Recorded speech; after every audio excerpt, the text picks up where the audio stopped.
In partnership with the Bertiv and Leadership Skillshare team, I will discuss to you coaching and the GROW model. When you hear the word coaching, what brings to minds? A basketball coach, acting coach, vocal coach, or maybe even a financial coach? Maybe some overlaps in approach, but I will discuss more about coaching for professionals with their performance management. So what is coaching? According to International Institute of Coaching, coaching is an interactive, results-oriented, enlightening process that brings change.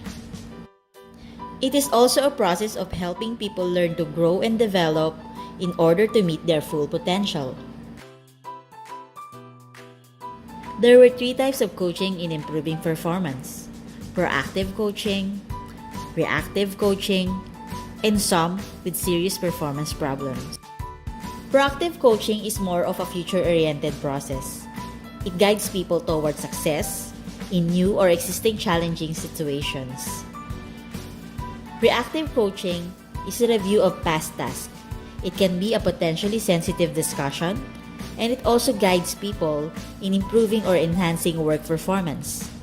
This type of discussion are more on feedback.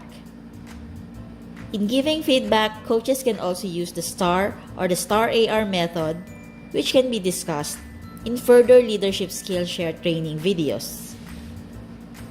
I will now focus more on proactive coaching, where I can further discuss the implementation of the GROW model. The GROW model stands for G for goal, R for reality, O for options, and W for way forward. First, you and your team member need to look at the behavior that you want to change, and then structure this change as a goal that you want to achieve. Make sure that this is a SMART goal, one that is specific, measurable, attainable, realistic, and time-bound. And remember that goals should always come from your coachee as the driver of the discussion, and the coach will always do the asking part. Next, ask your team member to describe his current reality. You can ask if, where is he now in the current situation? What did he do to get there? And are there any obstacles he have experienced along the way? As your team member tells you about his current reality, the solution may start to emerge. By examining the current reality and exploring the options, your team member will now have a good idea of how he can achieve the goal. That's great, but in itself, it will not be enough.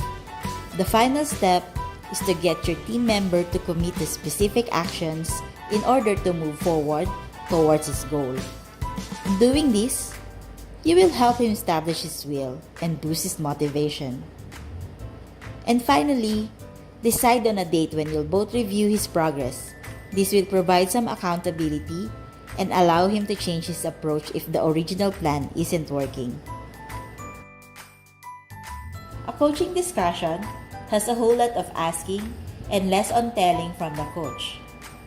And there are important key principles to remember and consider. 1. Maintain or enhance self-esteem. Number 2. Listen and respond with empathy. Number 3.